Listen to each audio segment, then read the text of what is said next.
إن الله وملائكته يصلون على النبي يا أيها الذين آمنوا صلوا عليه وسلموا تسليما صل على محمد وآل محمد. دعائے جوشن کبیر پیغمبر اکرم صلی اللہ علیہ وآلہ وسلم سے مروی ہے، اللہم صل علی محمد وآل محمد، جو دعا اللہ سبحانہ وتعالیٰ کی 1001 صفات پر مشتمل ہے۔ اس دعا کے 100 فقرے ہیں، اور سید الملائکہ حضرت جبرائیل علیہ السلام نے اللہ کے حکم سے یہ دعا پیغمبر خدا صلی اللہ علیہ وآلہ وسلم کو تعلیم فرمائی۔ شبہ قدر میں اس دعا کا پڑھا جانا دنیا بھر کے شیعوں کے درمیان مرسوم ہے، آپ جانتے ہیں اس بات کو۔ بعض مومنین ایک حدیث کی روح سے دعائے جوشن کبیر کو اپنے کفن پر بھی لکھواتے ہیں۔ امام سجاد علیہ السلام نے اپنے والد ماجد امام حسین علیہ السلام سے، اور آپ نے اپنے والد ماجد امام علی علیہ السلام سے، اور امام علی علیہ السلام نے اپنے روحانی باپ اور استاد رسول اللہ سے اس دعا کو بیان فرمایا۔ ایک جنگ کے دوران رسول اللہ ایک بہت بھاری زرہ پہنے ہوئے تھے جو آپ کے جسم کے لیے تکلیف دے رہی تھی۔ زرہ کو کہتے ہیں جوشن۔ تو جبرائیل نازل ہوئے اور خدا کا سلام پہنچایا اور فرمایا کہ آپ اس زرہ کو اپنے بدن سے اتار دیجئے، اس کے بجائے یہ دعا پڑھیے جو اللہ آپ کو تعلیم دے رہا ہے، اور یہ دعا آپ کے لیے اور آپ کی امت کے لیے امان کا باعث ہے۔ ایک مل کے صلوات بھیجیں رسول اللہ صلی اللہ علیہ وسلم کا۔ چونکہ زرہ کے بدلے یہ دعا پڑھی گئی لہذا اسے جوشن کبیر کہا گیا، یعنی سب سے بڑی زرہ۔ آخری جملہ یہ کہتا ہوں کہ ایک روایت یہ ہے کہ جو بھی گھر سے نکلتے وقت اس دعا کو پڑھے گا اللہ اسے محفوظ رکھے گا، اسے ثواب عطا فرمائے گا۔ جو اپنے کفن پر لکھے اللہ عذاب قبر سے محفوظ رکھے گا۔ جو اس کو رمضان کے آغاز میں پڑھے اللہ شب قدر کی فضیلت کا ادراک اسے عطا فرما دے گا، اور جو ایک مہینے میں 3 مرتبہ اسے پڑھے اللہ اسے ساری زندگی اپنے حفظ و امان میں رکھے گا۔ لہٰذا ماہ رمضان میں سے 3 مرتبہ پڑھا جاتا ہے، شب 19، شب 21 اور شب 23۔ مل کے صلوات بھیجیں محمد وعلی محمد۔ اللہم صل علی محمد وآل محمد وعجل فرجهم۔ بسم اللہ الرحمن الرحیم۔ اللہم انی اسألک باسمک یا اللہ یا رحمان یا رحیم یا کریم یا مقیم یا عظیم یا قدیم یا علیم یا حلیم یا حکیم، سبحانک یا لا الہ الا انت الغوث الغوث، خلصنا من النار یا رب یا سید السادات یا مجیب الدعوات یا رافع الدرجات یا ولی الحسنات یا غافر الخطیات یا معطی المسئلات یا قابل التوبات یا سامع الاصوات یا عالم الخفیات یا دافع البلیات، سبحانک یا لا الہ الا انت الغوث الغوث، خلصنا من النار یا رب یا خیر الغافرین یا خیر الفاتحین یا خیر الناصرین یا خیر الحاکمین یا خیر الرازقین یا خیر الوارثین یا خیر الحامدین یا خیر الذاکرین یا خیر المنزلین یا خیر المحسنین، سبحانک یا الغوث الغوث، خلصنا من النار یا رب یا من له العزة والجمال یا من له القدرة والكمال یا من له الملك والجلال یا من هو الكبير المتعال یا منشئ السحاب الثقال یا من هو شديد المحال یا من هو سريع الحساب یا من هو شديد العقاب یا من عنده حسن الثواب یا من عنده الكتاب، سبحانك يا لا إله إلا أنت الغوث الغوث، خلصنا من النار يا رب. اللهم إني أسألك باسمك يا حنان يا منان يا ديان يا برهان يا سلطان يا رضوان يا غفران يا سبحان يا مستعان يا ذا المن والبيان. سبحانك يا لا الغوث الغوث خلصنا من النار يا رب.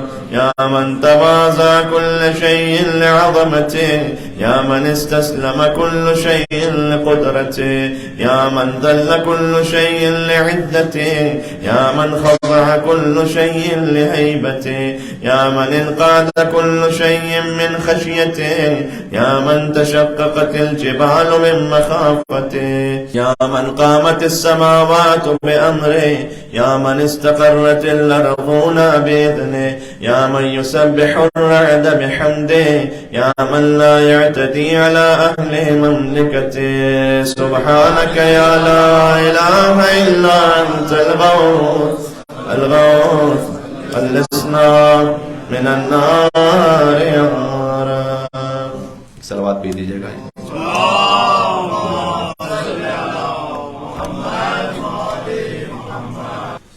يا غافر الخطايا يا كاشف البلايا يا منتهى الرجايا يا مرسل العطايا يا واهب الهدايا يا رازق البرايا يا قاضي المنايا يا سامع الشكايا يا باعث البرايا يا مطلق الأسارى. سبحانك يا لا إله إلا أنت الغوث الغوث خلصنا من النار يا رب. يا ذا الحمد والثناء يا ذا الفخر والبهاء يا ذا المجد والسناء يا ذا العهد والوفاء يا ذا العفو والرضا يا ذا المن والعطاء يا ذا الفصل والقضاء يا ذا العز والبقاء يا ذا الجود والسخاء يا ذا الآلاء والنعماء. سبحانك يا لا إله إلا الغوث خلصنا من النار يا رب. اللهم إني أسألك باسمك يا مانع يا دافع يا رافع يا صانع يا نافع يا سامع يا جامع يا شافع يا واسع يا موسع. سبحانك يا لا إله إلا أنت الغوث الغوث خلصنا من النار يا رب. يا صانع كل مصنوع يا خالق كل مخلوق يا رازق كل مرزوق يا مالك كل مملوك يا كاشف كل مكروه يا فارج كل مهموم يا راحم كل مرحوم يا ناصر كل مخذول يا ساتر كل معيوب يا ملجأ كل متروك. سبحانك يا لا إله إلا أنت الغوث الغوث خلصنا من النار يا رب.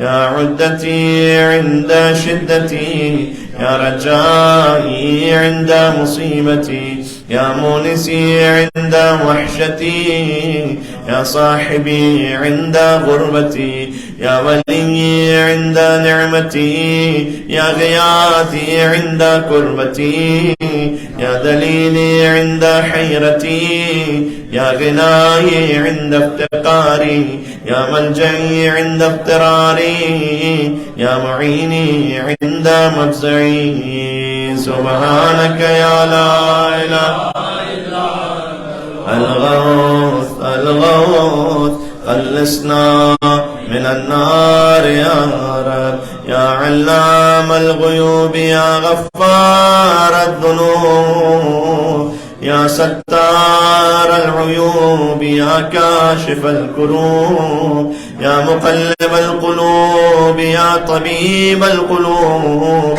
يا منور القلوب يا أنيس القلوب يا مفرج الهموم يا منفس الغموم. سبحانك يا لا إله إلا أنت الغوث الغوث، خلصنا من النار يا رب. اللهم إني أسألك باسمك يا جليل يا جميل يا وكيل يا كفيل يا دليل يا قبيل يا مديل يا منيل يا مقيل يا محيل. سبحانك يا لا إله إلا أنت الغوث الغوث، خلصنا من النار يا رب. يا دليل المتحيرين يا غياث المستغيثين يا صريخ المستصرخين يا جار المستجيرين يا أمان الخائفين يا عون المؤمنين يا راحم المساكين يا ملجأ العاصين يا غافر المذنبين يا مجيب دعوة المضطرين. سبحانك يا لا إله إلا أنت الغوث الغوث، خلصنا من النار يا رب. يا ذا الجود والإحسان يا ذا الفضل والامتنان يا ذا الأمن والأمان يا ذا القدس والسبحان يا ذا الحكمة والبيان يا ذا الرحمة والرضوان يا ذا الحجة والبرهان يا ذا العظمة والسلطان يا ذا الرأفة والمستعان يا ذا العفو والغفران. سبحانك يا لا إله إلا أنت الغوث الغوث، خلصنا من النار يا رب.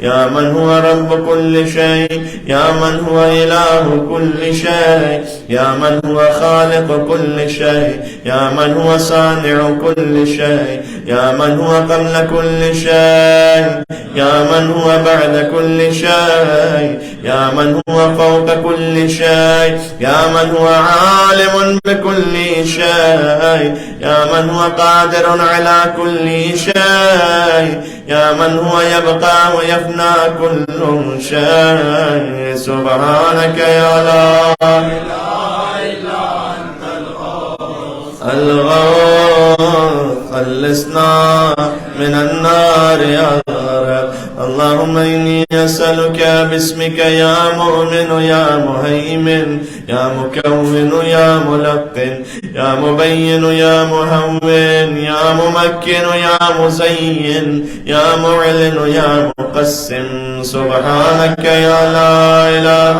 إلا أنت الغوث الغوث، خلصنا من النار يا رب. يا من هو في ملكه مقيم يا من هو في سلطانه قديم يا من هو في جلاله عظيم يا من هو على عباده رحيم يا من هو بكل شيء عليم يا من هو بمن عصاه حليم يا من هو بمن رجاه كريم يا من هو في صنعه حكيم يا من هو في حكمته لطيف يا من هو في لطفه قديم. سبحانك يا لا إله إلا أنت الغوث الغوث، خلصنا من النار يا رب. يا من لا يرجى إلا فضله يا من لا يسأل إلا عفوه يا من لا ينذر إلا بره يا من لا يخاف إلا عدله يا من لا يدوم إلا ملكه يا من لا سلطان إلا سلطانه يا من وسعت كل شيء رحمته يا من سبقت رحمته غضبا يا من أحاط بكل شيء علمه يا من ليس أحد مثله. سبحانك يا لا إله إلا أنت الغوث الغوث، خلصنا من النار يا رب. يا فارج الهم يا كاشف الغم، يا غافر الذنب يا قابل التوب، يا خالق الخلق يا صادق الوعد، يا موفي العهد يا عالم السر، يا خالق الحب يا رازق الأنام. سبحانك يا لا الغوث، خلصنا من النار يا رب. اللهم إني أسألك باسمك يا علي يا وفي، يا غني يا مليك، يا حفي يا رضي، يا ذكي يا بديع، يا قوي يا ولي. سبحانك يا لا إله إلا أنت الغوث الغوث، خلصنا من النار يا رب.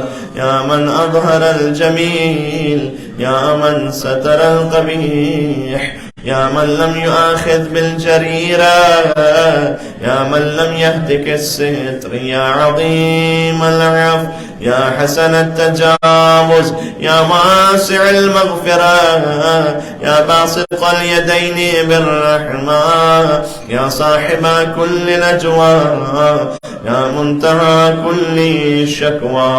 سبحانك يا لا إله إلا الغوث، خلصنا من النار يا رب.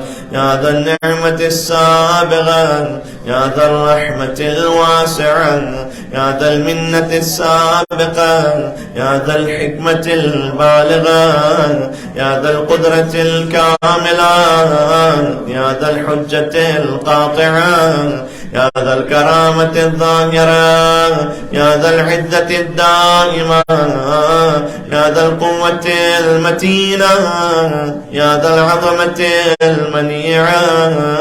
سبحانك يا لا إله إلا أنت الغوث الغوث، خلصنا من النار يا رب. يا بديع السماوات، يا جاعل الظلمات، يا راحم العبرات، يا مقيل العثرات، يا ساتر العورات، يا محيي الأموات، يا منزل الآيات، يا مضاعف الحسنات، يا ماحي السيئات، يا شديد النقمات. سبحانك يا لا إله إلا أنت الغوث الغوث، خلصنا من النار يا رب. اللهم إني أسألك باسمك يا مصور يا مقدر، يا مدبر يا مطهر، يا منور يا ميسر، يا مبشر يا منذر، يا مقدم يا مؤخر. سبحانك يا لا إله إلا أنت الغوث الغوث، خلصنا من النار يا رب.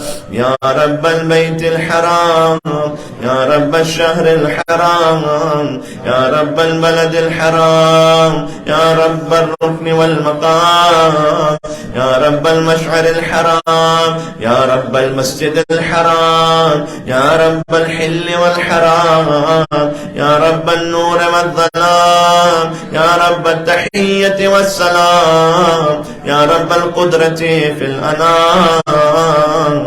سبحانك يا لا إله إلا أنت الغوث الغوث، خلصنا من النار يا رب. يا أحكم الحاكمين، يا أعدل العادلين، يا أصدق الصادقين، يا أطهر الطاهرين، يا أحسن الخالقين، يا أسرع الحاسبين، يا أسمع السامعين، يا أبصر الناظرين، يا أشفع الشافعين، يا أكرم الأكرمين. سبحانك يا لا إله إلا أنت الغوث الغوث، خلصنا من النار يا رب. يا عماد من لا عماد له، يا سند من لا سند له، يا ذخر من لا ذخر له، يا حرد من لا حرد له، يا غياث من لا غياث له، يا فخر من لا فخر له، يا عز من لا عز له، يا معين من لا معين له، يا أنيس من لا أنيس له، يا أمان من لا أمان له. سبحانك يا لا إله إلا أنت الغوث الغوث. خلصنا من النار يا رب. اللهم إني أسألك باسمك يا عاصم يا قائم يا دائم يا راحم يا سالم يا حاكم يا عالم يا قاسم يا قابض يا باسط. سبحانك يا لا إله إلا أنت الغوث الغوث. خلصنا من النار يا رب. يا عاصم من استعصم، يا راحم من استرحم، يا غافر من استغفر، يا ناصر من استنصر، يا حافظ من استحفظ، يا مكرم من استكرم، يا مرشد من استرشد، يا صريخ من استصرخ، يا معين من استعان، يا مغيث من استغاث. سبحانك يا لا إله إلا أنت الغوث الغوث. خلصنا من النار يا رب. يا عزيزا لا يضام، يا لطيفا لا يرام، يا قيوما لا ينام، يا دائما لا يفوت، يا حيا لا يموت، يا ملكا لا يزول، يا باقيا لا يفنى، يا عالما لا يجهل، يا صمدا لا يطعم، يا قويا لا يضعف. سبحانك يا لا إله إلا أنت الغوث الغوث. خلصنا من النار يا رب. اللهم إني أسألك باسمك يا أحد يا واحد يا شاهد يا ماجد يا حامد يا راشد يا باعث يا وارث يا ضار يا نافع. سبحانك يا لا إله إلا أنت الغوث الغوث. خلصنا من النار يا رب. يا أعظم من كل عظيم، يا أكرم من كل كريم، يا أرحم من كل رحيم، يا أعلم من كل عليم، يا أحكم من كل حكيم، يا أقدم من كل قديم، يا أكبر من كل كبير، يا ألطف من كل لطيف، يا أجل من كل جليل، يا أعز من كل عديل. سبحانك يا لا الغوث الغوث. خلصنا من النار يا رب. يا كريم الصفح يا عظيم المن، يا كثير الخير يا قديم الفضل، يا دائم اللطف يا لطيف الصنع، يا منفس الكرب يا كاشف الضر، يا مالك الملك يا قاضي الحق. سبحانك يا لا إله إلا أنت الغوث الغوث. خلصنا من النار يا رب. يا من هو في عهده وفيه، يا من هو في وفائه قوي، يا من هو في قوته علي، يا من هو في علوه قريب، يا من هو في قربه لطيف، يا من هو في لطفه شريف، يا من هو في شرفه عزيز، يا من هو في عزه عظيم، يا من هو في عظمته مجيد، يا من هو في مجده حميد. سبحانك يا الغوث الغوث. خلصنا من النار يا رب. اللهم إني أسألك باسمك يا كافي يا شافي يا وافي يا معافي يا هادي يا داعي يا قاضي يا راضي يا علي يا باقي، سبحانك يا لا إله إلا أنت الغوث الغوث، خلصنا من النار يا رب. يا من كل شيء خاضع له، يا من كل شيء خاشع له، يا من كل شيء كائن له، يا من كل شيء موجود به، يا من كل شيء منيب إليه، يا من كل شيء خائف منه، يا من كل شيء قائم به، يا من كل شيء صائر إليه، يا من كل شيء يسبح بحمده، يا من كل شيء هالك إلا وجهه، سبحانك يا لا إله إلا أنت الغوث الغوث، خلصنا من النار يا رب. يا من لا مفر إلا إليه، يا من لا مفزع إلا إليه، يا من لا مقصد إلا إليه، يا من لا منجا منه إلا إليه، يا من لا يرغب إلا إليه، يا من لا حول ولا قوة إلا به، يا من لا يستعان إلا به، يا من لا يتوكل إلا عليه، يا من لا يرجى إلا هو، يا من لا يعبد إلا هو، سبحانك يا لا إله إلا أنت الغوث الغوث، خلصنا من النار يا رب. يا خير المرهوبين يا خير المرغوبين، يا خير المطلوبين يا خير المسؤولين، يا خير المقصودين يا خير المذكورين، يا خير المشكورين يا خير المحبوبين، يا خير المدعوبين يا خير المستأنسين، سبحانك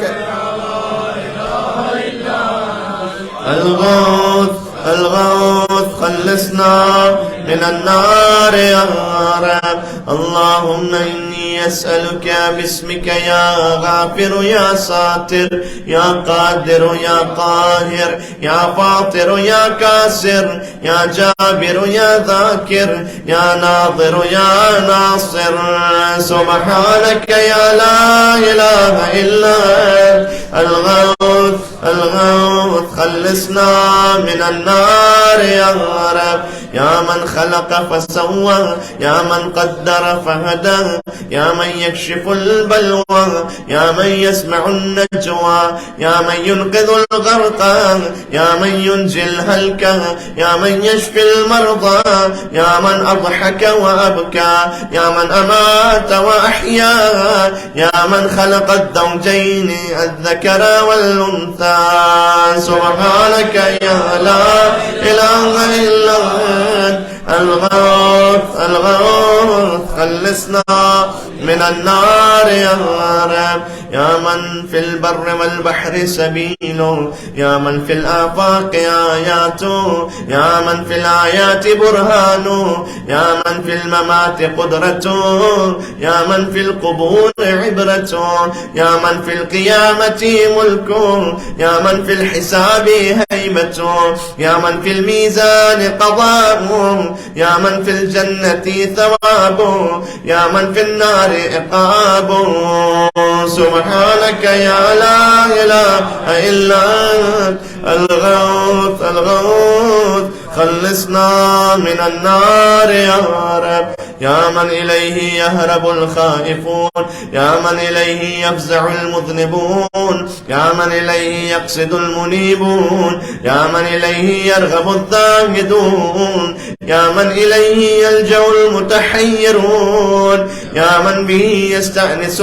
المريدون، يا من به يفتخر المحبون، يا من في عفوه يدمع الخاطئون، يا من إليه يسكن الموقنون، يا من عليه يتوكل المتوكلون، سبحانك يا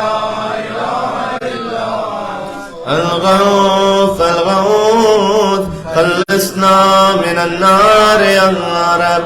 اللهم إني أسألك باسمك يا حبيب يا طبيب يا قريب يا رقيب يا حسيب يا مهيب يا مثيب يا مجيب يا خبير يا بصير. سبحانك يا لا إله إلا أنت الغوث الغوث خلصنا من النار يا رب. يا أقرب من كل قريب يا أحب من كل حبيب يا أبصر من كل بصير يا أخبر من كل خبير يا أشرف من كل شريف يا أرفع من كل رفيع يا أقوى من كل قوي يا أغنى من كل غني يا أجود من كل جواد يا أرأف من كل رؤوف.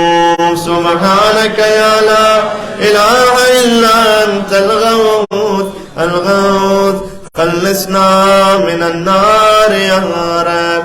يا غالبا غير مغلوب يا صانعا غير مصنوع يا خالقا غير مخلوق يا مالكا غير مملوك يا قاهرا غير مقهور يا رافعا غير مرفوع يا حافظا غير محفوظ يا ناصرا غير منصور يا شاهدا غير غائب يا قريبا غير بعيد. سبحانك يا لا إله إلا الغوث الغوث خلصنا من النار يا رب. يا نور النور يا منور النور يا خالق النور يا مدبر النور يا مقدر النور يا نور كل نور يا نورا قبل كل نور يا نورا بعد كل نور يا نورا فوق كل نور يا نورا ليس كمثله نور. سبحانك يا لا إله إلا الغوث الغوث يا من عطاؤه شريف يا من عطاؤه شريف يا من فعله لطيف يا من لطفه مقيم يا من إحسانه قديم يا من قوله حق يا من وعده صدق يا من عفوه فضل يا من عذابه عدل يا من ذكره حلم يا من فضله عميم. سبحانك يا لا إله إلا أنت الغوث الغوث خلصنا من النار يا رب. اللهم إني أسألك باسمك يا مسهل يا مفصل يا مبدل يا مدلل يا منزل يا منول يا مفضل يا مجذل يا ممهل يا مجمل. سبحانك يا لا إله إلا أنت الغوث الغوث خلصنا من النار يا رب. يا من يرى ولا يرى يا من يخلق ولا يخلق يا من يهدي ولا يهدى يا من يحيي ولا يحيى يا من يسأل ولا يسأل يا من يطعم ولا يطعم يا من يجير ولا يجار عليه يا من يقضي ولا يقضى عليه يا من يحكم ولا يحكم عليه يا من لم يلد ولم يولد ولم يكن له كفوا أحد. سبحانك يا لا إله إلا الغوث الغوث خلصنا من النار يا رب. बस अब तक हम पहुंच चुके हैं. मिलकर सलावत भेजते मोहम्मद वाले मोहम्मद.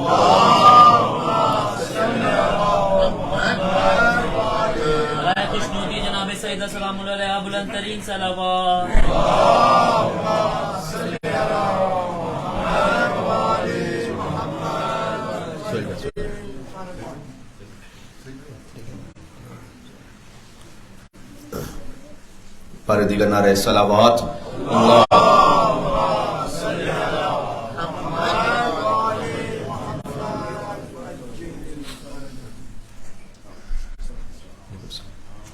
يا نعم الحسيب يا نعم الطبيب يا نعم الرقيب يا نعم القريب يا نعم المجيب يا نعم الحبيب يا نعم الكفيل يا نعم الوكيل يا نعم المولى يا نعم النصير. سبحانك يا لا إله إلا أنت الغوث الغوث خلصنا من النار يا رب.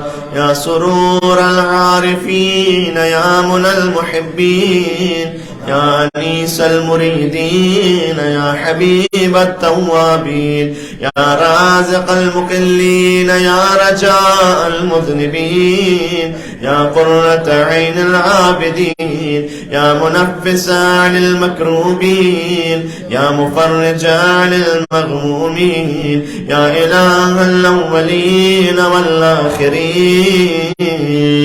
سبحانك يا لا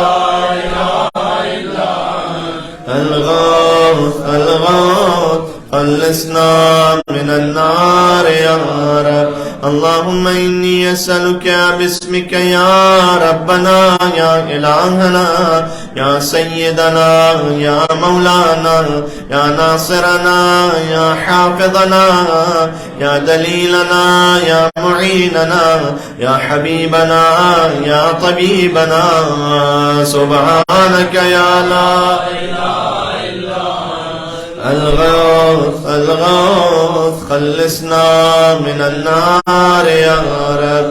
يا رب النبيين والأبرار يا رب الصديقين والأخيار يا رب الجنة والنار يا رب الصغار والكبار يا رب الحبوب والثمار يا رب الأنهار والأشجار يا رب الصحاري والقفار يا رب البراري والبحار يا رب الليل والنهار يا رب الإعلان والإسرار.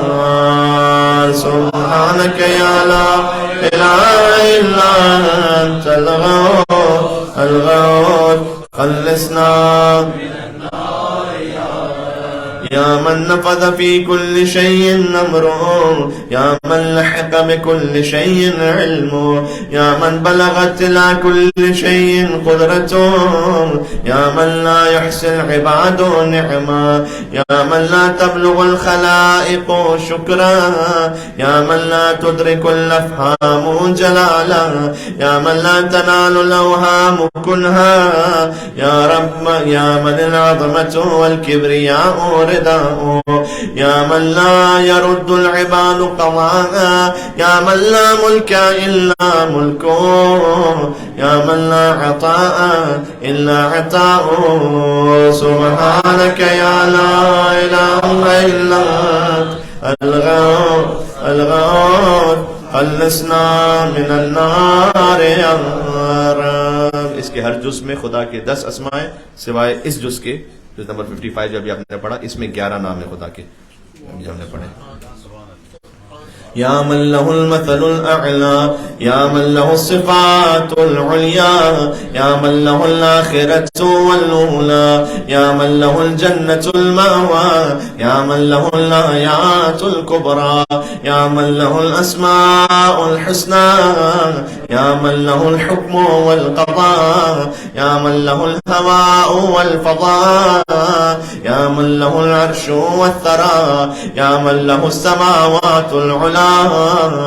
سبحانك يا لا إله إلا أنت الغوث الغوث خلصنا من النار يا رب. اللهم إني أسألك باسمك يا عفو يا غفور يا صبور يا شكور يا رؤوف يا عطوف يا مسؤول يا ودود يا سبوح يا قدوس. سبحانك يا لا الغوث الغوث خلصنا من النار يا رب. يا من في السماء عظمته، يا من في الأرض آياته، يا من في كل شيء دلائله، يا من في البحار عجائبه، يا من في الجبال خزائنه، يا من يبدأ الخلق ثم يعيده، يا من إليه يرجع الأمر كله، يا من أظهر في كل شيء لطفا، يا من أحسن كل شيء خلقه، يا من تصرف في الخلائق قدرته. سبحانك يا لا إله إلا أنت الغوث الغوث، خلصنا يا حبيب من لا حبيب له، يا طبيب من لا طبيب له، يا مجيب من لا مجيب له، يا شفيق من لا شفيق له، يا رفيق من لا رفيق له، يا مغيث من لا مغيث له، يا دليل من لا دليل له، يا أنيس من لا أنيس له، يا راحم من لا راحم له، يا صاحب من لا صاحب له. سبحانك يا لا إله إلا الغوث الغوث، خلصنا من النار يا رب. يا كافي من استكفى، يا هادي من استهدى، يا كالي من استكلى، يا راعي من استرعى، يا شافي من استشفى، يا قاضي من استقضى، يا مغني من استغنى، يا موفي من استوفى، يا مقوي من استقوى، يا ولي من استولى. سبحانك يا لا إله إلا أنت الغوث الغوث، خلصنا من النار يا رب. اللهم إني أسألك باسمك يا خالق يا رازق يا ناطق يا صادق يا خالق يا فارق يا فاتق يا راتق يا سابق يا سامق. سبحانك يا لا إله إلا الغوث الغوث، خلصنا من النار يا رب. يا من يقلب الليل والنهار، يا من جعل الظلمات والأنوار، يا من خلق الذل والحرور، يا من سخر الشمس والقمر، يا من قدر الخير والشر، يا من خلق الموت والحياة، يا من له الخلق والأمر، يا من لم يتخذ صاحبة ولا ولدا، يا من ليس له شريك في الملك، يا من لم يكن له ولي من الذل. سبحانك يا لا إله إلا الغوث، خلصنا من النار يا رب. يا من يعلم مراد المريدين، يا من يعلم ضمير الصامتين، يا من يسمع عنين الواهنين، يا من يرى بكاء الخائفين، يا من يملك حوائج السائلين، يا من يقبل عذر التائبين، يا من لا يصلح عمل المفسدين، يا من لا يضيع أجر المحسنين، يا من لا يبعد عن قلوب العارفين، يا أجود الأجودين. سبحانك يا لا إله إلا الغوث الغوث، خلصنا من النار يا رب. يا دائم البقاء، يا سامع الدعاء، يا واسع العطاء، يا غافر الخطاء، يا بديع السماء، يا حسن البلاء، يا جميل الثناء، يا قديم السناء، يا كثير الوفاء، يا شريف الجزاء. سبحانك يا لا إله إلا أنت الغوث الغوث خلصنا من النار يا رب. اللهم إني أسألك باسمك يا ستار يا غفار يا قهار يا جبار يا صبار يا بار يا مختار يا فتاح يا نفاح يا مرتاح. سبحانك يا لا إله إلا أنت الغوث الغوث خلصنا من النار يا رب. يا من خلقني وسواني يا من رزقني ورباني يا من أطعمني وسقاني يا من قربني وأدناني يا من عصمني وكفاني يا من حفظني وكلاني يا من أعزني وأغناني يا من وفقني وهداني يا من آنسني وآواني يا من أماتني وأحياني. سبحانك يا لا إله إلا الغوث الغوث خلصنا من النار يا رب. يا من يحق الحق بكلماته يا من يقبل التوبة عن عباده يا من يحول بين المرء وقلبه يا من لا تنفع الشفاعة إلا بإذنه يا من هو أعلم بمن ضل عن سبيله يا من لا معقب لحكمه يا من لا راد لقضائه يا من انقاد كل شيء لأمره يا من السماوات مطويات بيمينه يا من يرسل الرياح بشرا بين يدي رحمته. سبحانك يا لا إله إلا الغوث خلصنا من النار يا رب.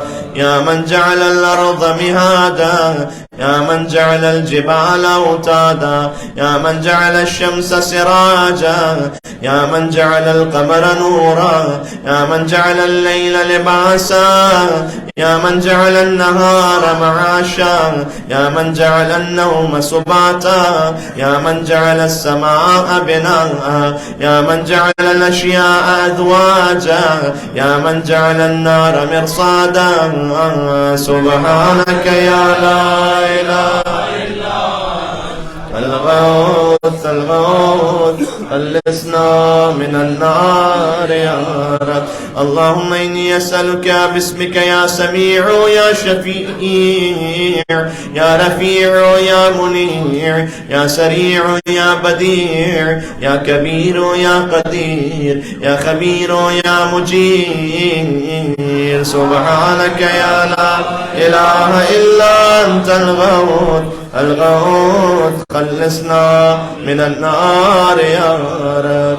يا حيا قبل كل حي يا حيا بعد كل حي يا حي الذي ليس كمثله حي يا حي الذي لا يشاركه حي يا حي الذي لا يحتاج إلى حي يا حي الذي يميت كل حي يا حي الذي يرزق كل حي يا حيا لم يرث الحياة من حي يا حي الذي يحيي الموتى يا حي يا قيوم لا تأخذه سنة ولا نوم. سبحانك يا لا إله إلا أنت الغوث الغوث خلصنا من النار يا رب.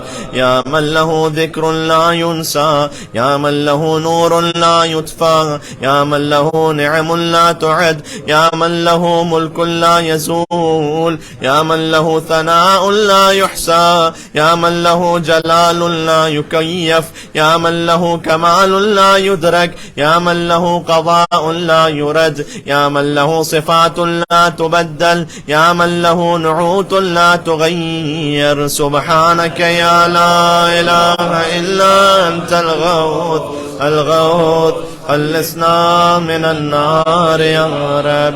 يا رب العالمين يا مالك يوم الدين، يا غاية الطالبين، يا ظهر اللاجين، يا مدرك الهاربين، يا من يحب الصابرين، يا من يحب التوابين، يا من يحب المتطهرين، يا من يحب المحسنين، يا من هو أعلم بالمهتدين. سبحانك يا لا إله إلا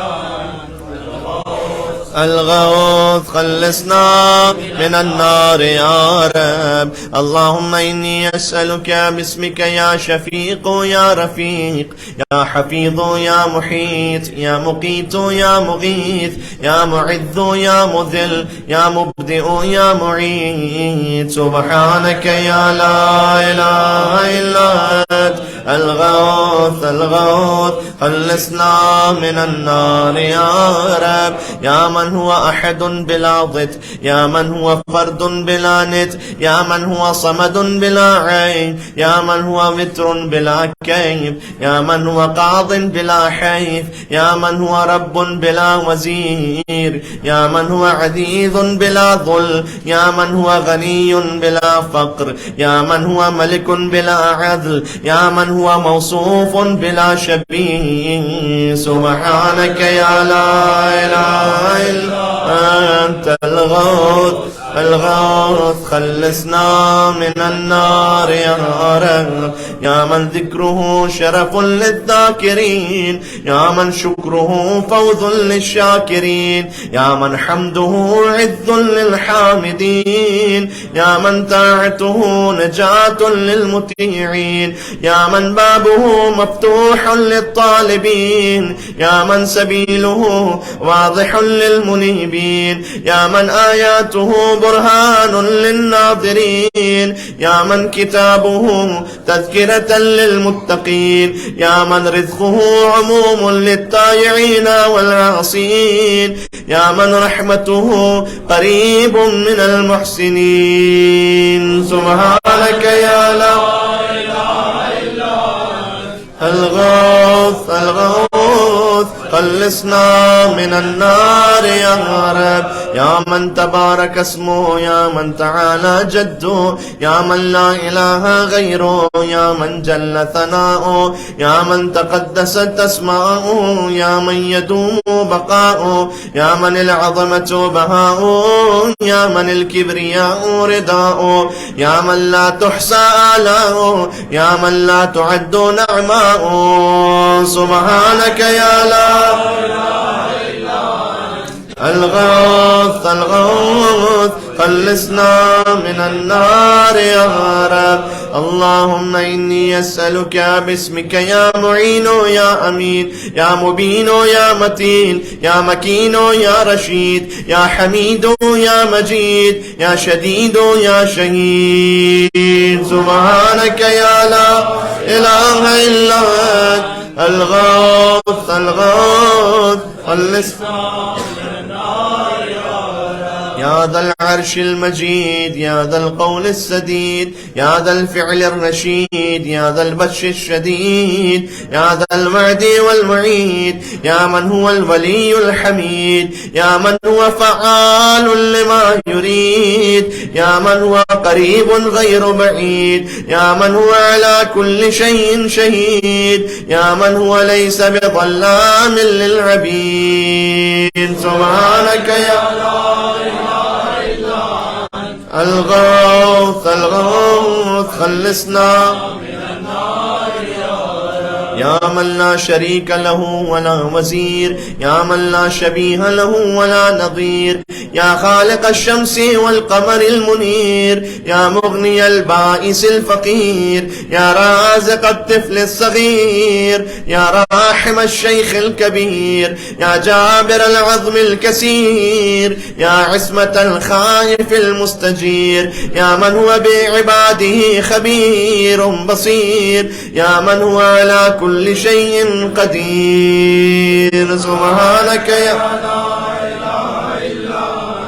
الغوث الغوث خلصنا من النار يا رب.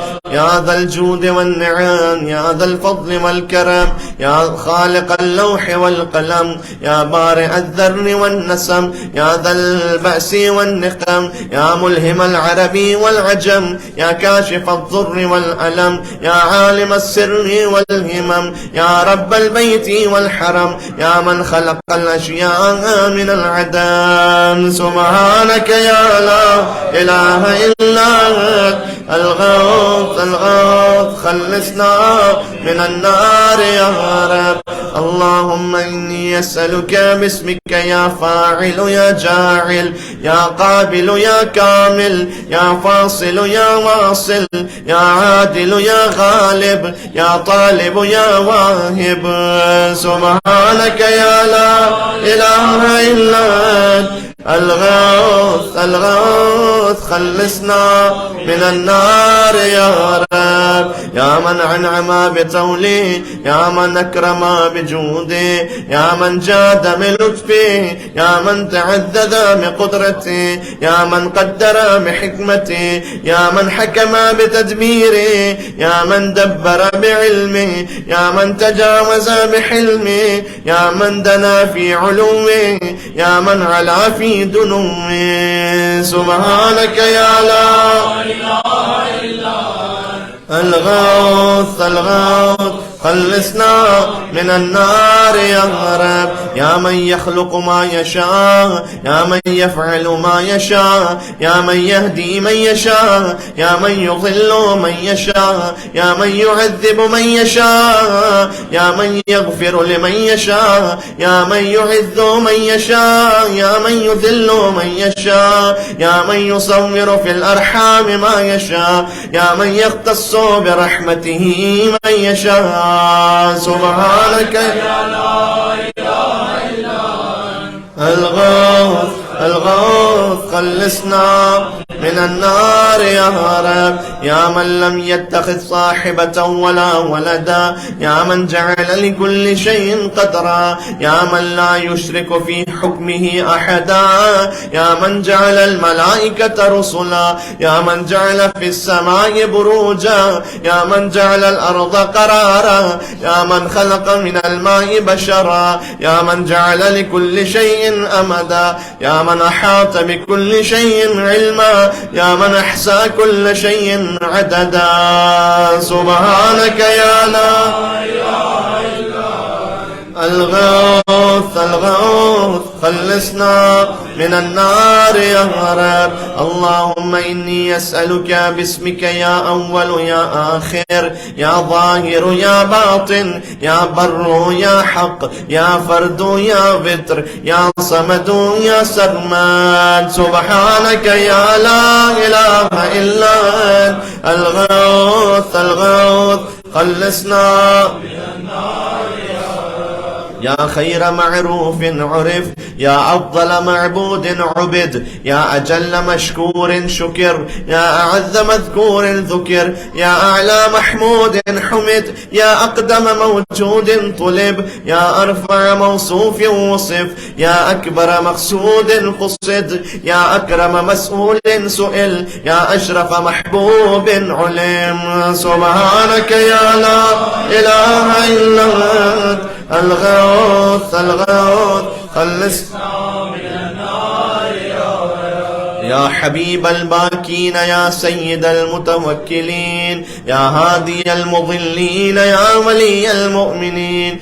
يا أنيس الذاكرين، يا مفزع الملهوفين، يا منجي الصادقين، يا أقدر القادرين، يا أعلم العالمين، يا إله الخلق أجمعين. سبحانك الغوث الغوث، خلصنا من النار يا من علا فقهر، يا من ملك فقدر، يا من بطن فخبر، يا من عبد فشكر، يا من عصي فغفر، يا من لا تحويه الفكر، يا من لا يدركه بصر، يا من لا يخفى عليه أثر، يا رازق البشر، يا مقدر كل قدر. سبحانك يا لا إله إلا الغوث الغوث من النار يا رب. اللهم إني أسألك باسمك يا حافظ يا باري يا ذارئ يا باذخ يا فارج يا فاتح يا كاشف يا ضامن يا آمر يا ناهي. سبحانك يا لا إله إلا أنت الغوث الغوث خلصنا من النار يا من لا يعلم الغيب إلا هو، يا من لا يصرف السوء إلا هو، يا من لا يخلق الخلق إلا هو، يا من لا يغفر الذنب إلا هو، يا من لا يتم النعمة إلا هو، يا من لا يقلب القلوب إلا هو، يا من لا يدبر الأمر إلا هو، يا من لا ينزل الغيث إلا هو، يا من لا يبسط الرزق إلا هو، يا من لا يحيي الموتى إلا هو. سبحانك يا لا إله إلا أنت الغوث الغوث خلصنا من النار يا معين الضعفاء يا صاحب الغرباء يا ناصر الأولياء يا قاهر الأعداء يا رافع السماء يا أنيس الأصفياء يا حبيب الأتقياء يا كنز الفقراء يا إله الأغنياء يا أكرم الكرماء. سبحانك يا لا إله إلا الغوث الغوث خلصنا من النار يا رب. يا كافيا من كل شيء يا قائما على كل شيء يا من لا يشبهه شيء يا من لا يزيد في ملكه شيء يا من لا يخفى عليه شيء يا من لا ينقص من خزائنه شيء يا من ليس كمثله شيء يا من لا يعزب عن علمه شيء يا من هو خبير بكل شيء يا من وسعت رحمته كل شيء. سبحانك يا لا إله إلا أنت الغوث الغوث خلصنا من النار يا رب. اللهم إني أسألك باسمك يا مكرم يا مطعم يا منعم يا معطي يا مغني يا مقني يا مفني يا محجي يا مرضي يا منجي. سبحانك يا لا إله إلا أنت الغوث الغوث خلصنا من النار يا رب. يا أول كل شيء وآخرا يا إله كل شيء ومليكا يا رب كل شيء وصانعا يا بارئ كل شيء وخالقا يا قابض كل شيء وباسطا يا مبدع كل شيء ومعيدا يا منشئ كل شيء ومقدرا يا مكون كل شيء ومحولا يا محيي كل شيء ومميتا يا خالق كل شيء ووارثا. سبحانك يا لا إله إلا الغوث الغوث خلصنا من النار يا خير ذاكر ومذكور يا خير شاكر ومشكور يا خير حامد ومحمود يا خير شاهد ومشهود يا خير داع ومدعو يا خير مجيب ومجاب يا خير مونس وانيس يا خير صاحب وجليس يا خير مقصود ومطلوب يا خير حبيب ومحبوب. سبحانك يا لا إله إلا الغوث الغوث خلصنا من النار يا رب. يا من هو لمن دعاه مجيب يا من هو لمن أطاعه حبيب يا من هو إلى من أحبه قريب يا من هو بمن استحفظه رقيب يا من هو بمن رجاه كريم يا من هو بمن عصاه حليم يا من هو في عظمته رحيم يا من هو في حكمته عظيم يا من هو في إحسانه قديم يا من هو بمن أراده عليم. سبحانك يا لا إله إلا الغوث الغوث خلصنا من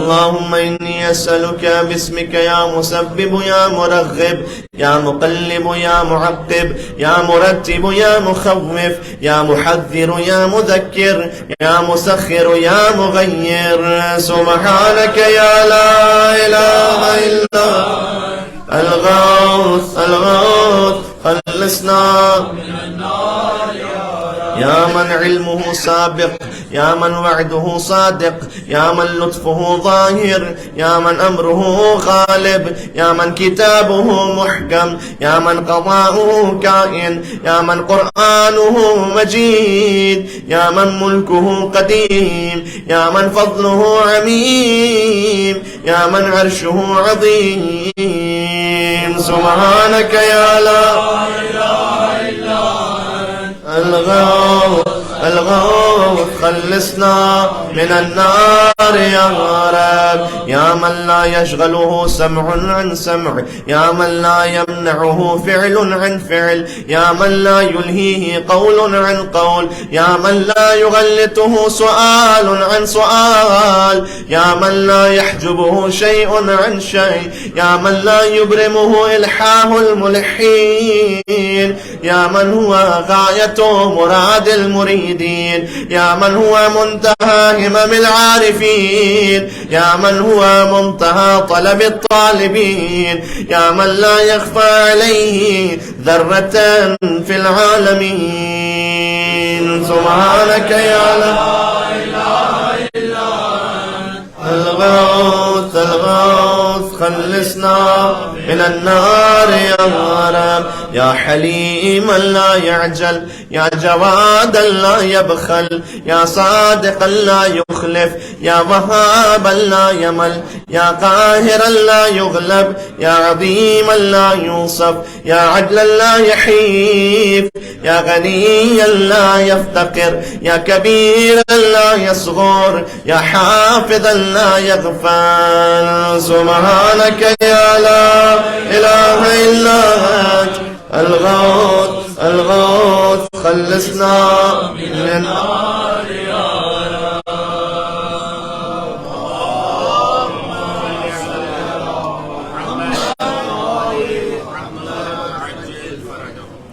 اللہ کا ذکر ہوا ہے جوشن کبیر سے چاہتا ہوں ولی اللہ کا ذکر ہو جائے آخر میں منزل مصائب پر علی سے بڑھ کر کوئی اللہ کا ولی نہیں ہے مولا نے فرمایا غدن ترون ایامی آنے والا زمانہ مجھے یاد کرے گا ستعرفوننی بعد خلوب مکانی تم میرے جانے کے بعد مجھے سمجھو گے کچھ کوفہ والے درک نہیں کر پائے علی بن ابی طالب علیہ السلام کو تو تم میرا احساس کرو گے تم میری معرفت حاصل کرو گے میرے جانے کے بعد کچھ علی جب دنیا میں تشریف لائے تھے تو سجدہ کیا جب دنیا سے گئے تو سجدے میں گئے دو سجدوں کے درمیان ہے استغفار علی کا آنا سجدہ ہے علی کا جانا سجدہ ہے درمیان میں استغفار ہے یہ درد علی ہے کہتے تھے تم نے علی کے قلب کو بہت رنجیدہ کیا لَوَدَدْتُ أَنَّ اللَّهَ فَرَّقَ بَيْنِي وَبَيْنَكُمْ میں خدا سے دعا کرتا ہوں کہ خدا مجھے تم سے دور کر دے کبھی کہتے تھے کاش میں نے تمہیں نہ دیکھا ہوتا اللہ اکبر کیا درد دل تھا امیر المومنین کے دل میں لیکن کچھ ایسے اصحاب باوفا تھے جنہیں یاد بھی کرتے تھے این عمار این ابن الطیحان این ذو الشہادتین خزیمہ بن ثابت کہاں ہیں اپنے خاص الخاص صاحب کو یاد کرتے تھے وقت آخر جب علی کی خلافت کا چھینا گیا تھا نا تو فرماتے تھے این کانوا ہؤلاء وانا اصلی خلف رسول اللہ یہ سارے حق چھیننے والے کہاں تھے جب میں تنہا رسول اللہ کے پیچھے نماز پڑھا کرتا تھا عجب امیر المومنین کے غم تھے یہ علی کے مصائب فقط رمضان میں نہیں ہے علی کے مصائب کا آغاز تب سے جب فاطمہ کا جنازہ رات کی تاریکی میں آیا جب سیدہ پر جلتا ہوا دروازہ گرتے ہوئے دیکھا علی کے مصائب وہ ہیں کہ حق سیدہ کو غصب ہوتے ہوئے دیکھا جب بطول کے غسل میت پر علی جیسا فاتح خیبر فریاد بلند کرے جب فاطمہ کو لحد کے سپرد کیا تو فرمایا نفسی علی ظفراتها محبوسۃ یا لیتها خرجت مع الظفرات اے سیدہ آپ کے جانے سے میری سانسیں میرے سینے میں رک گئی ہیں کاش ان سانسوں کے ساتھ علی کی جان بھی نکل جائے مولا کتنے مظلوم ہیں. علی خود بھی شہید ہیں, علی کے بھائی جعفر طیار شہید ہیں, علی کی زوجہ شہید ہیں, علی کے بچے شہید ہیں, علی کے پوتے شہید ہیں, علی کے نواسے شہید ہیں. تو علی خود شہید, بھائی شہید, زوجہ شہید, بچے شہید, پوتے شہید, نواسے شہید. مولا علی کی شہادت کے بعد مولا کی کنیز سے کسی نے پوچھا کہ تم تو علی کے گھر میں رہی ہو نا, یہ بتاؤ کہ علی کے رجب اور شعبان اور رمضان کیسے گزرتے تھے, کیسی عبادت کرتے تھے. کنیز نے جواب دیا, تم رجب اور شعبان کی بات کرتی ہو, میں نے تو علی کے رمضان اور شوال میں کوئی فرق محسوس نہیں کیا. علی کا رمضان اور علی کا شوال برابر تھا. اللہ اکبر. علی کے لیے تو ہر مہینہ ہی رمضان تھا گویا, لیکن جو 40 ہجری کا رمضان تھا وہ بڑا مختلف تھا. اس رمضان میں علی بار بار فرماتے تھے ان قریب یہ داڑھی علی کے خون سے رنگین ہونے والی ہے. اسی رمضان میں ایک شخص کو دور سے دیکھا, اپنے پاس بلایا, کہا تیرا نام کیا ہے؟ اس نے کہا عبد الرحمان ہے میرا نام. کہا باپ کا نام کیا ہے؟ کہا ملجم ہے. کہا کیا تو بنی مراد سے ہے؟ تجھے کچھ یاد ہے کہ تیری یہودی دایا جب تجھے کھلاتی تھی تو مار مار کر کہتی تھی کہ تو ناقہ صالح کی ٹانگوں کا کاٹنے والا ہے. کہا علی آپ تو میرے پورے ماضی کو جانتے ہیں, کہ ہم تو تیرے مستقبل کو بھی جانتے ہیں. میں دیکھ رہا ہوں کہ تیری تلوار سے میرے سر پر شگاف آ جائے گا. اللہ اکبر. اس نے کہا یا علی اگر ایسا ہی ہے تو یہ میری تلوار مجھے قتل کر دیں. امام نے کہا کہ ایک تو ہم واقعے سے پہلے سزا نہیں دیتے, اور فرمایا اس سے کہ مجھے اللہ نے بتلایا ہے کہ تو میرا قاتل ہے, مجھے یہ نہیں بتلایا کہ میں تیرا قاتل ہوں. 13ویں رمضان تھی جب مولا علی نے وصیتیں لکھوائیں, حسن اور حسین سے, محمد حنفیہ سے وصیتیں لکھوائیں. اچھا ابن ملجم پھر یمن چلا گیا تھا, 18ویں رمضان کو واپس آیا. چند فقرے کہنا چاہتا ہوں. اب جب آیا تھا تو اس نے مولا علی سے پھر ملاقات نہیں کی تھی. تو شب 19 رمضان تھی نا, تو مولا بی بی ام کلثوم کے ہاں مدعو تھے. اچھا آپ جانتے ہیں نا کہ بیٹیوں کی باپ سے خاص محبت ہوتی ہے, تو اگر افطار پر باپ آیا ہو بیٹی کے یہاں پر, تو کیا کچھ بیٹی کا نہ دل چاہے گا کہ وہ اپنے باپ کے لیے پیش کر دے. لیکن بی بی ام کلثوم علی کے مزاج کو جانتی ہے نا, مزاج شناس بیٹی ہے, لہذا بہت مختصر غذا رکھی, پہلے ہی بڑی مختصر غذا رکھی. ایک دودھ کا پیالہ رکھا, تھوڑا سا نمک رکھا, اور ایک روٹی کا ٹکڑا رکھا. یہ علی کا افطار تھا. ایک دودھ کا پیالہ, ایک نمک کا ٹکڑا, اور ایک چھوٹی سی روٹی. علی نے بی بی ام کلثوم کو دیکھا, فرمایا کہ اے بیٹی آپ تو جانتی ہیں کہ علی نے ایک وقت میں 2 غذائیں استعمال نہیں کی. یہ نمک بھی ہے, دودھ بھی ہے, ایک غذا اٹھا لیجیے. تو بیٹی تھی, چاہتی تھی کہ بابا دودھ اور روٹی سے افطار کر لیں, تو نمک اٹھانا چاہا. کہا بیٹی علی کو نمک بہت مرغوب ہے, دودھ اٹھا لیں. ان فی حلالها حساب و فی حرامها عقاب. فرمایا دنیا کے حلال میں حساب ہے, دنیا کے حرام میں عقاب ہے. 2 لقمے کھائے, پانی پیا, شب قدر تھی, طویل سجدوں میں اور عبادت میں مشغول ہو گئے. بی بی ام کلثوم بیان کرتی ہیں کہ یہ کوئی پہلی رات تو نہیں تھی نا کہ میرے بابا نے میرے گھر میں افطار کیا تھا, لیکن آج کیفیت بڑی عجیب تھی. بار بار گھر سے باہر نکلتے تھے, آسمان کو دیکھتے تھے, فرماتے تھے خدا کی قسم یہ وہی رات ہے. کہتے تھے انا للہ و انا الیہ راجعون. کہاں نام حیدر کرار پر ہونے والے, بی بی فاطمہ تو زہرا سلام اللہ علیہا کے عزادار, امام حسین علیہ السلام کے عزادار. انا للہ و انا الیہ راجعون. تو بالآخر بی بی ام کلثوم نے پوچھ لیا کہ بابا آپ کی یہ کیفیت کیوں ہے؟ کہ بیٹی آپ تو جانتی ہیں کہ آپ کا باپ دنیا کا سب سے بڑا بہادر اور شجاع ہے. آج تک علی کے دل میں کسی کا خوف نہیں آیا, لیکن آج علی کو مالک الملک کی بارگاہ میں جانا ہے.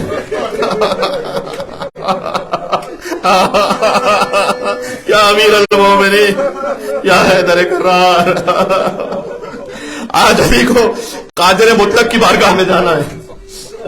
بس ابھی یہ مولا گفتگو فرما رہے تھے کہ گھر کے باہر تلواروں کی جھنکار کی آواز سنائی دی.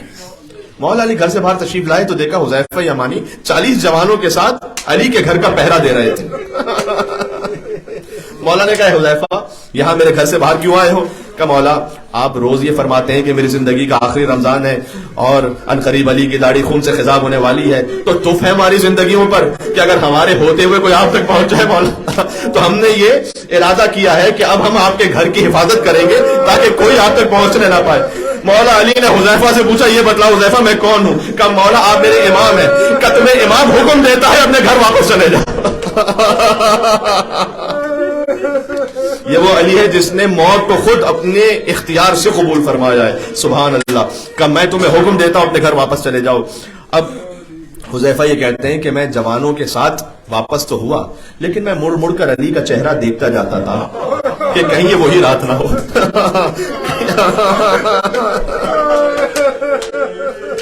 حذیفہ کہتے ہیں حکم امام تھا لہذا میں گھر آ گیا. اللہ کی مصلحت یہ ہوئی کہ میں خلودگی کے عالم میں چلا گیا.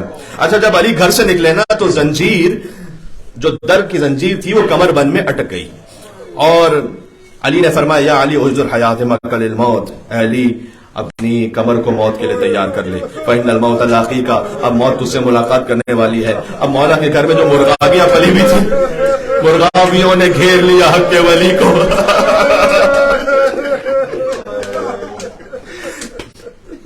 انہوں نے منقاروں میں علی کا لباس تھام لیا. مولا نے فرمایا انہیں دانا پانی دے سکو تو انہیں اپنے گھر میں رکھنا ورنہ آزاد کر دینا. علی پسند نہیں کرتا کہ اس کے گھر میں کوئی جانور بھوکا پیاسا رہ جائے. اللہ اکبر. اسی کوفہ کے بازار میں سکینہ سوال ہے آپ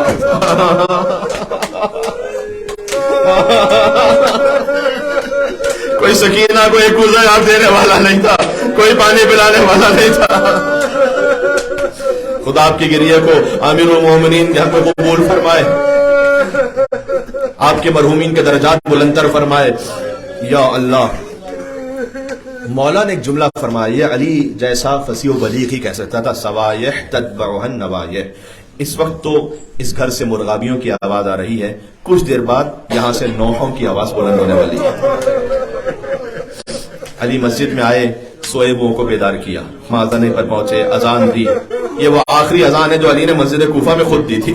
اللہ اکبر اللہ اکبر. دفعتاً حذیفہ یمانی کی زوجہ نے انہیں بیدار کیا اور کہا جا کر دیکھو مسجد میں کیسی آوازیں آ رہی ہیں. مسجد میں آواز آ رہی تھی تحدمت واللہ ارکان الہدی، خدا کی قسم ہدایت کا رکن منہدم ہو گیا. قتل ابن ام المصطفیٰ، مصطفیٰ کا چچا زاد بھائی مارا گیا. قتل علی المرتضی، یہ آسمان سے صدائیں آ رہی تھی علی مار دیے گئے. ابن ملجم کی تلوار چلی، علی کا مرض تو پارا ہو گیا تھا. علی جاتے ہوئے کہتے گئے بسم اللہ وباللہ وفی سبیل اللہ وعلی ملت رسول اللہ فزت ورب الکعبہ. کعبے کے رب کی قسم علی کامیاب ہو گیا. اولین اور آخرین میں سوائے حجت کے کوئی جملہ کہہ نہیں سکتا عزیزوں. فزت ورب الکعبہ، کعبے کے رب کی قسم علی کامیاب ہو گیا. علی نے آخری جملہ کہتا ہوں مسجد کی خاک اپنے سر پر رکھی اور قرآن ناطق نے قرآن سامت پڑھنا شروع کیا. منہا خلقناکم، اسی مٹی سے خلق کیے گئے. وفیہا نعیدکم، اسی میں پلٹائے جائیں گے. ومنہا نخرجکم تارۃ اخری، اسی مٹی سے دوبارہ اٹھائے جائیں گے. وصلی بایماء، مقتل میں ہے کہ بقیہ نماز علی نے اشارے سے مکمل فرمائی. ہاتھوں کو جوڑ کے عرض کروں گا مولا ان تمام مصائب کے بعد آپ کا سر زخمی تو ضرور ہے سجدے میں، لیکن سجدے سے خود سر آپ نے اٹھا لیا تھا. لیکن لا یومک یومک یا ابا عبداللہ الحسین، حسین کا سر سجدے سے خود نہ اٹھ سکا. صدا کی اللہ تذکر الحسین میں کربلا، اللہ تذکر الحسین میں کربلا. حسین کربلا میں سوا ہو گئے، حسین کے سروں کے نیزہ پر بلند ہوا. دور سے بیٹے نے دیکھا سلام علیکم ابا عبداللہ. ایک آخری جملہ اور کہتا ہوں. علی کی بیٹیوں نے آواز سنی. علی کی بیٹیاں گھر کے دروازے پر آ گئیں. فرمایا واہ ابتا واہ علیہ، اے ہمارے بابا. علی کا زخمی سر دیکھا. میں کہوں گا کربلا میں بھی ایک بیٹی نے باپ کا زخمی سر دیکھا، لیکن وہ جسم سے جدا ہو چکا تھا. لیکن وہ فریاد کرتی تھی من الذی قطع وریدک، بابا آپ کی گردن کی رگیں کس نے کاٹی؟ من الذی خضب شیبک بدمائک، بابا آپ کی داڑھی کو خون سے رنگین کس نے کیا؟ جیسے حسین مارے گئے ویسے کوئی. جب بیٹی کی گود میں باپ کا سر تھا اتنے تماچے لگے کہ رخساروں کا رنگ بدل گیا. آپ کی صدائیں بلند ہیں. لیکن جب بھی حتیٰ شب مصائب امام علی جب آتی ہے نا تب بھی میں نے کسی کتاب میں یہ نہیں دیکھا کہ آج شب زیارت علی ہے، بلکہ اعمال کی کتاب میں لکھا ہوتا ہے آج شب زیارت حسین ہے۔ شب 19 رمضان بھی زیارت حسین، شب 21 رمضان بھی کہا حسین کی زیارت کرو۔ علی کے مصائب کی رات ہوتی ہے لیکن کہا حسین کی زیارت کرو۔ سبحان اللہ۔ اپنے دلوں کو کربلا لے کر چلے، السلام علی الحسین وعلی علی ابن الحسین، ماشاء اللہ، وعلی اولاد وعلی اصحاب الحسین